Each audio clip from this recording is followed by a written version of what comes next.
All right, guys, I just got back from Alaska. It was the trip of a lifetime, and I've got so much footage of the most beautiful country I've ever seen in my life.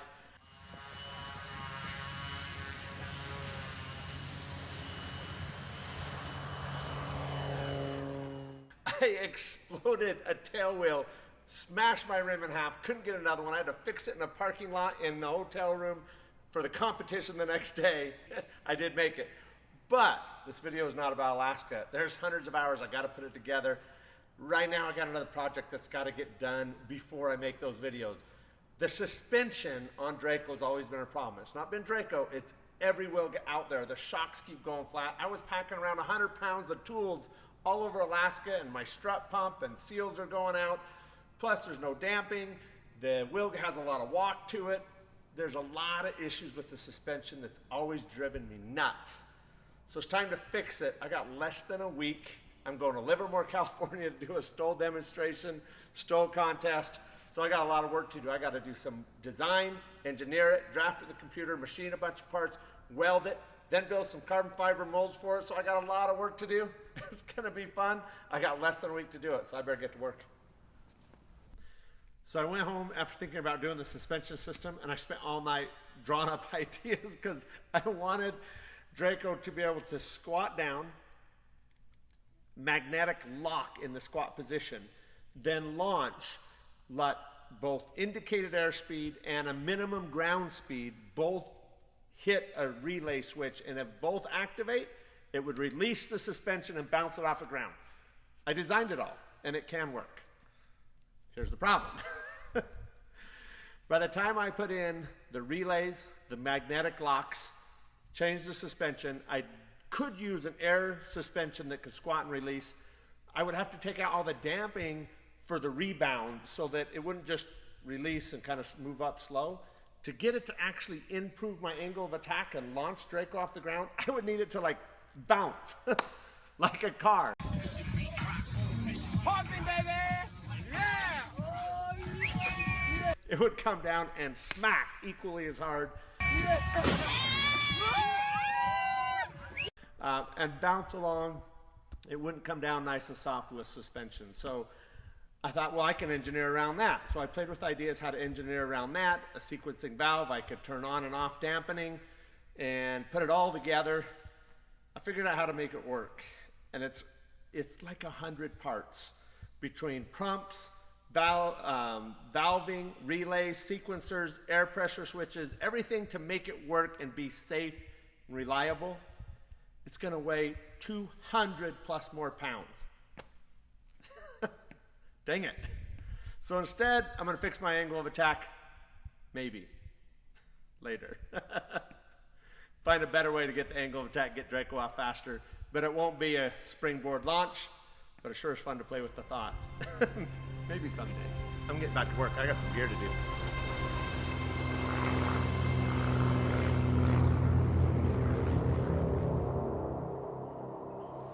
All right, guys, I'm really excited because I've tore Draco apart to the point that it won't fly until I get it back together, which means I won't stop till we get it done. Once I cut off the bracket that was right here that held my old shock, I'll show you how this used to work. This used to sit like this. This shock was mounted there. Made this shock almost parallel to the movement, which is not good for a shock because this shock had to have 2,200 PSI because the leverage is really bad. I'm moving it more like this, which makes me able to drop the pressure from 2,200 to about 400. And I had another problem I didn't like with this shock design, this system design, is when the tire is out here with all this leverage, it wants to twist this bar. So I had a square bar. Wilga's always had a tendency to twist and bend right here on any off landings, and sometimes just over time they bent without any bad landings. So I strengthened it up, put an internal rib. It's been perfect, but I haven't liked the fact I can't buy shocks, it's hard to get parts, and they were always leaking. It's an old design and there's no damping in it. So I wanted to fix all of it. So now I'm going from a square bar to a large round tube, thicker wall. That will help the twisting moment here, where a square twists easily, a round tube doesn't. So it's a lot of work. I got it drawn up on the computer. Let me show you what it looks like. Okay, the new landing gear got designed here. We can move this up and down the direction of movement. You had to do a new axle. Go ahead and rotate this. You can see how it's going to mount. Draco used to have one bar on this side. We're making a new sleeve in the middle, threading both ends. Double bar using round tubes so they don't twist like a flat bar does. A ladder brace. Tube at the bottom, and if we cross section into how the axle passes through, we can see inside, and I'm putting insert bracing inside the center tube of the axle area to hold the axle from moving, and also these 4 points here are the location points of the brackets that go out to the shock. Getting ready to get started on the gear. We drew this all up on the computer. That's all done. I was going to turn this on a machine I have for doing coping. It's a giant drill on a slide guide, and I can angle find, and then it copes into it with big hole saws. This is such thick material, 1/4 inch wall chromoly. I decided to put it in a mill and actually machine it. Now, it took a couple hours of pipe because I actually had to surface it. Lot more time, lot more work. However, this fit is unbelievable. When you look at a milled part, you can't even fit a piece of paper in between there. So that's a really awesome fit. This will made up like that. I'll cut off this excess. And now the strut will come up this direction. I'll weld tabs off the back side of this. I hate that it's this thick, but this is 1/4 inch wall.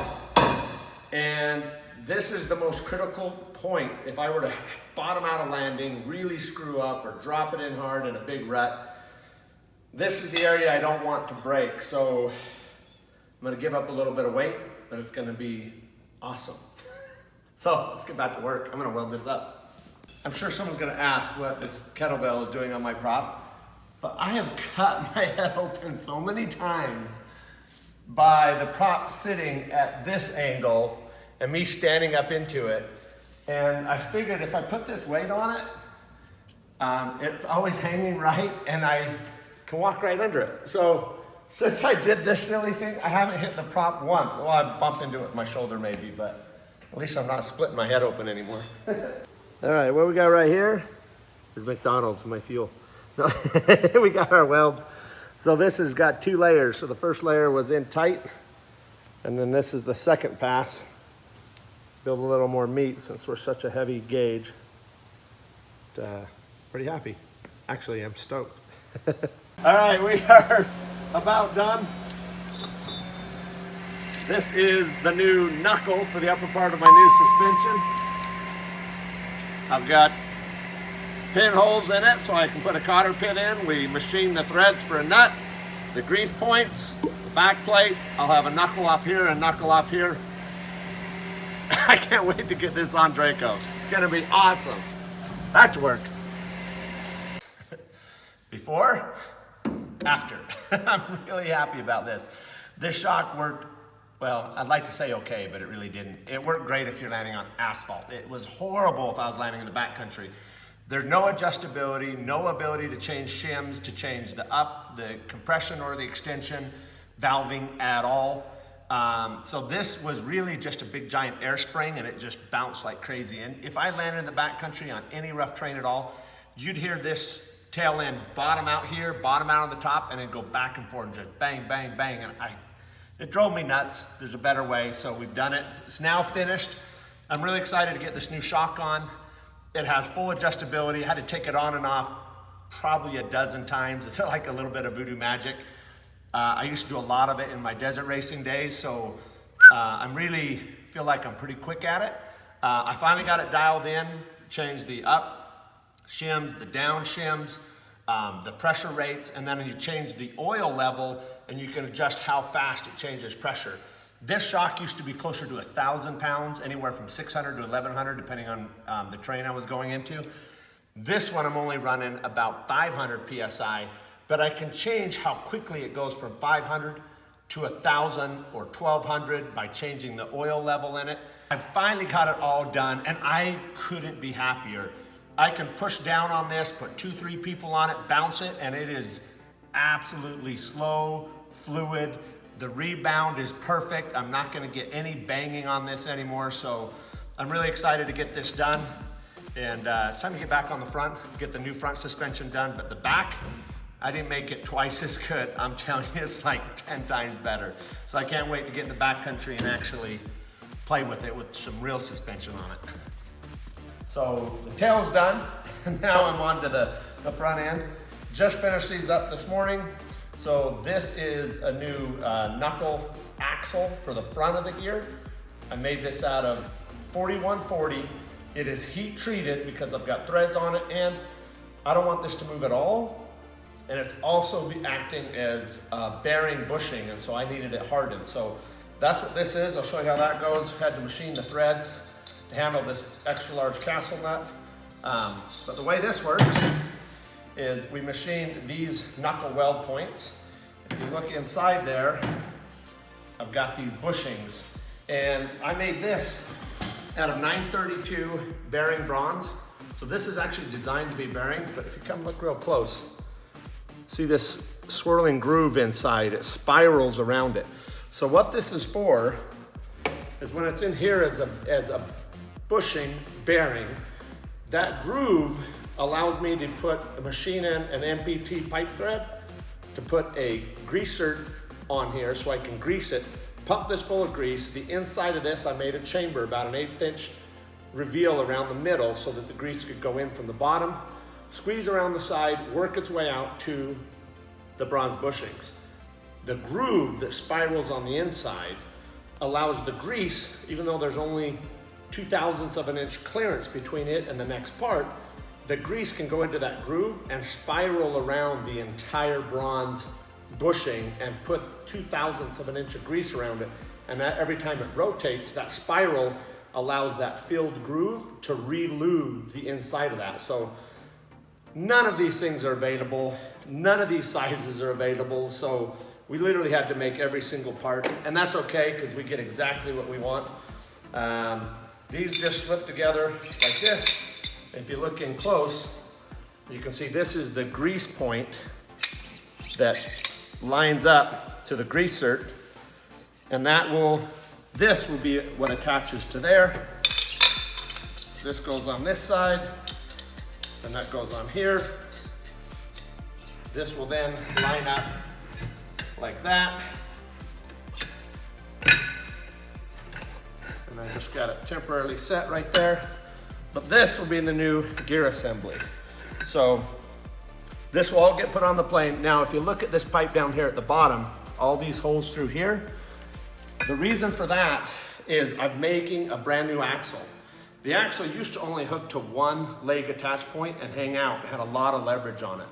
Now I'm machining a new axle that passes all the way through, comes out, and I'm gonna machine it with a ring on this side that caps this hole. So the axle will come in through this way.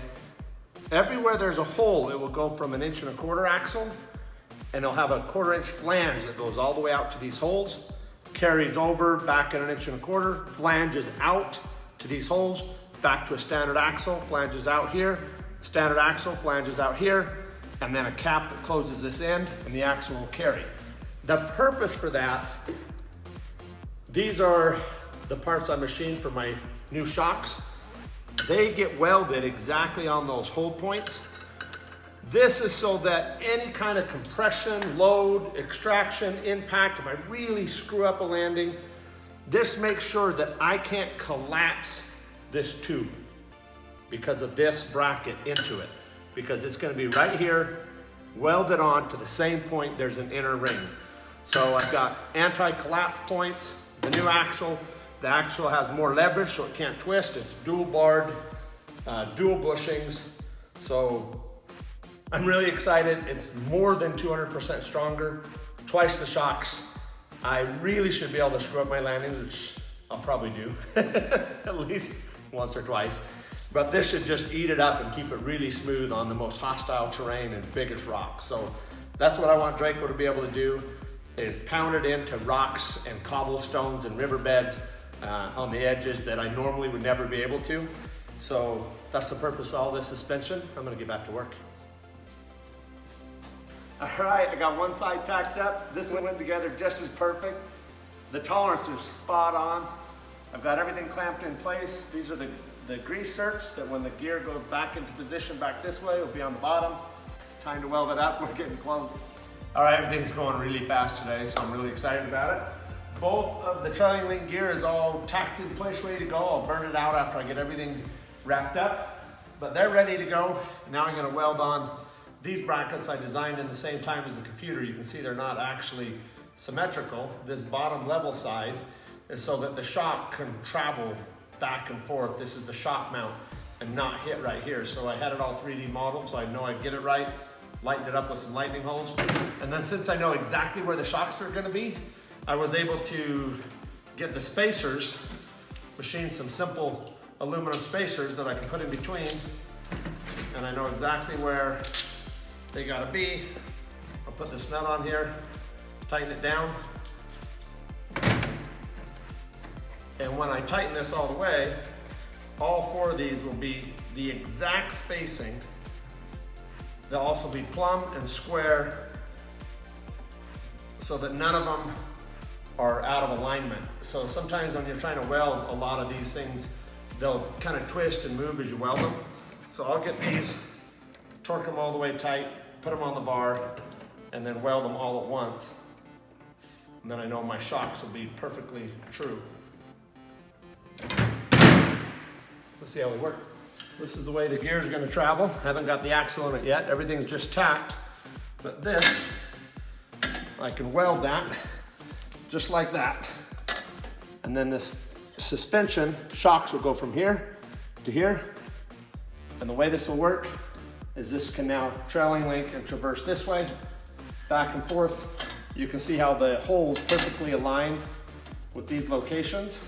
That's so that when I machine the axle, I got the internal ribs I'm gonna machine into the axle that I can weld through the holes, attach this, and I won't be able to crush this pipe.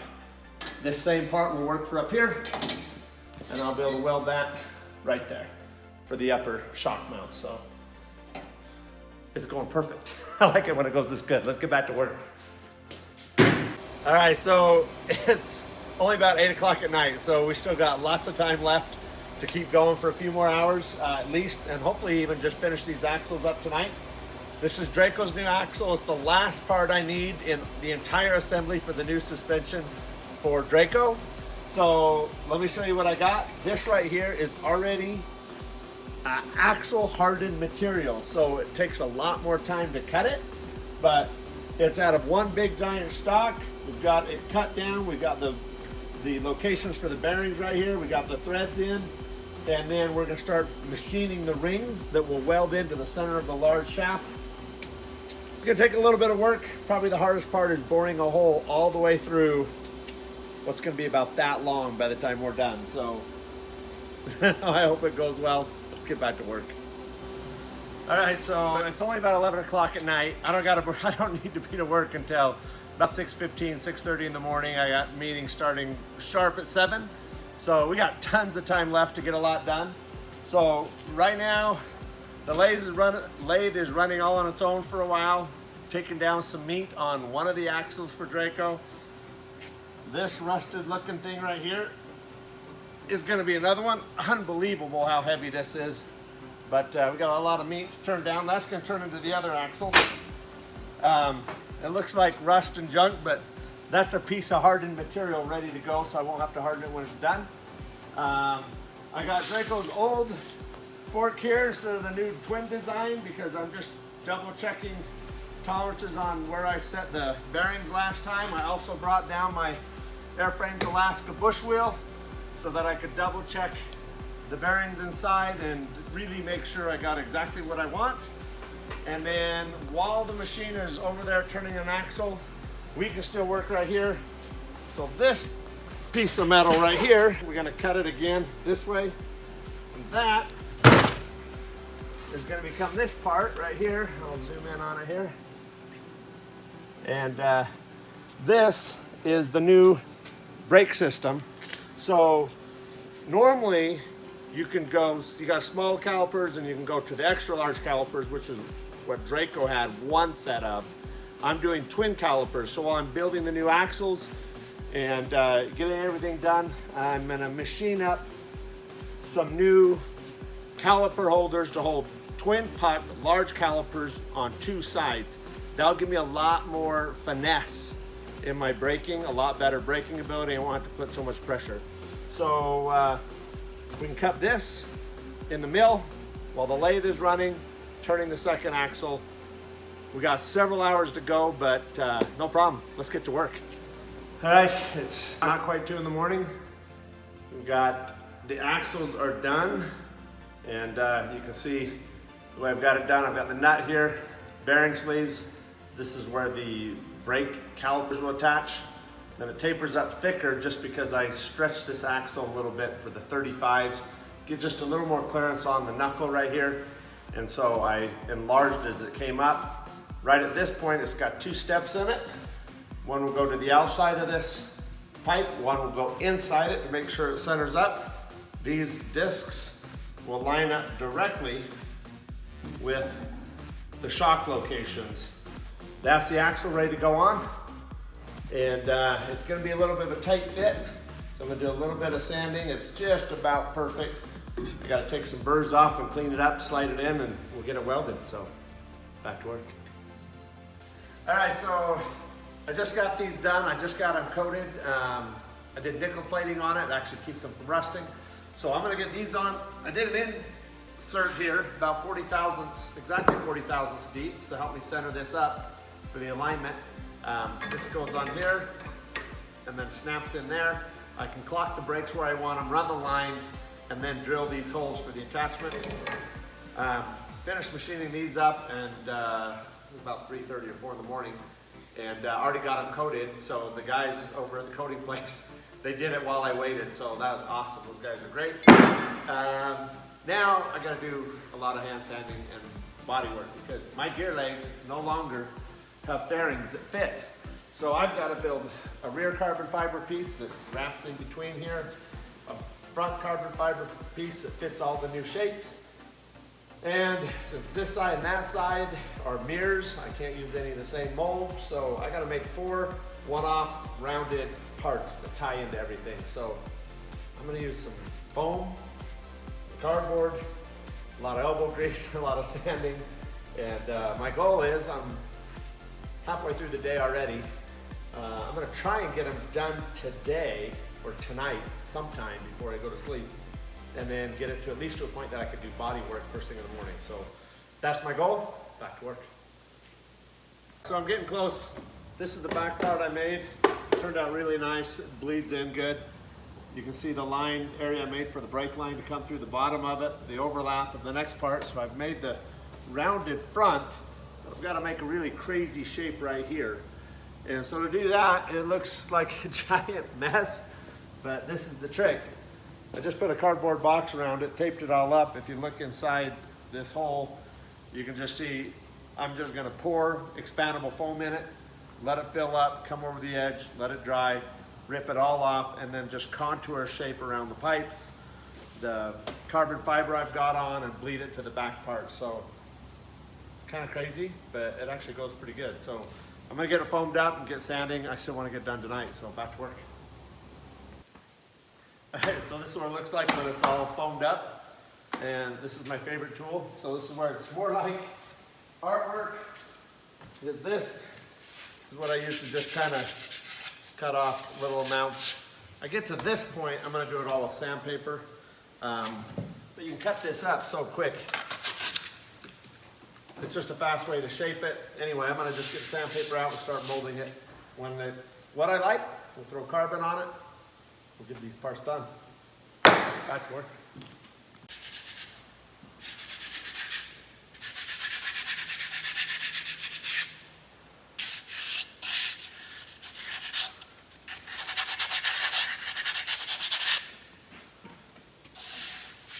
All right, I'm about there. I got a little bit more to do. I'm gonna go to a finer paper, but I wasn't sure how I wanted to blend this. And when I thought about it, I thought I kind of wanted to look like a knuckle kind of holding the front leg, so I don't know. That's my artist version. Anyway, I'm getting ready. I'm gonna go sand the other one, make it look like this one. We'll lay up some carbon. Getting close. We pulled it off. My goal was to do 4 sets of molds, custom parts. I didn't have to mold them actually, other than the foam, things like that. But sometimes you can do a bagged part mold, and it will be a lighter piece. A couple parts small, I'm probably talking about 1/4 to 1/2 pound. I kept it really light, really thin. Right now, it's still wet, but it's just before midnight. My goal is to get it all done today, and I am tomorrow. I'll pull them all off, they'll be dry, I'll trim the edges, sand it down, start the body work on the front like I've already got done on the back. And my goal tomorrow will be get the body work completely done, painted, colored, installed, the shocks are ready to go, paint the gear legs, mount it up, and be done by tomorrow night. So it's been going really fast. And I did it before midnight, so I'm going to get a good night's rest, get back here at 5 a.m., get back to work. All right, getting ready to do some painting, getting everything masked off, everything ready to go. Come down here and see our axle.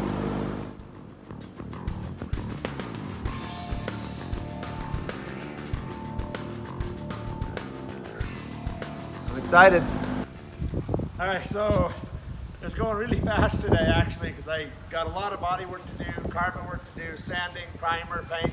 But what I'm doing is I'm doing it all in layers.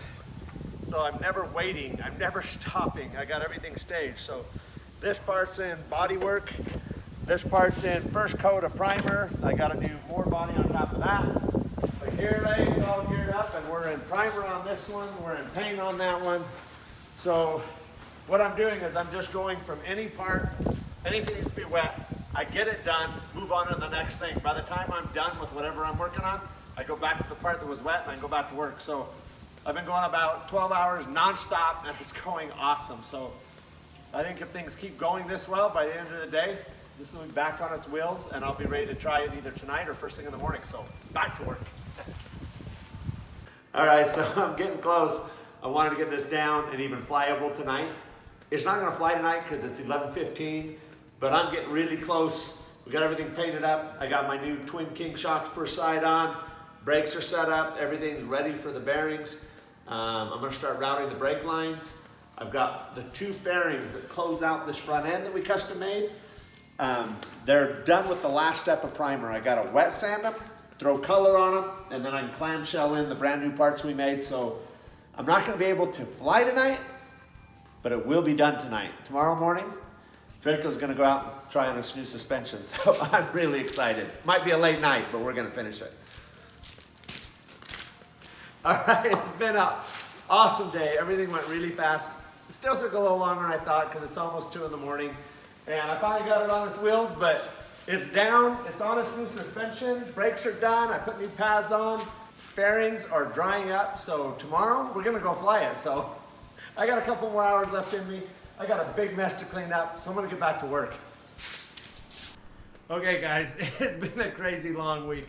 I have a full-time job I do all day long, and I've had to do that. So I've been doing this gear leg mod at the nights after work, clear through into the early mornings, and a little bit of a weekend. I had less than a week to do it, and I finished it. And today, oh my gosh, I got to go fly it. And let me tell you what, I have done 2 mods to Draco recently. One was just before Alaska, where I added 36 more gallons of fuel, and I also reduced my stall speed by 4 knots. So I could not be happier with my wingtip mod. Then I got to play in Alaska, come back, fixed a huge problem with the landing gear. I couldn't stand it, and I just went out and test flew it today, put a bunch of hours on it. I pounded in the dirt, took it on the runway hard, soft. I intentionally drug it on the tail, drop stalled it, tried everything I could to see if I could get that gear to act funny or get a little squirrely. I'm blown away. I don't know how I didn't do this a year ago. So, you know what? I'm gonna keep doing mods to Draco. I'm gonna finish Scrappy first, but I tell you what, I got some more ideas. I wanna keep playing with it. I don't think I'll ever be done tweaking airplanes. So right now, I gotta get ready, get a little bit of sleep, get to Livermore. So I am actually gonna go play. And then I'm gonna go back to work.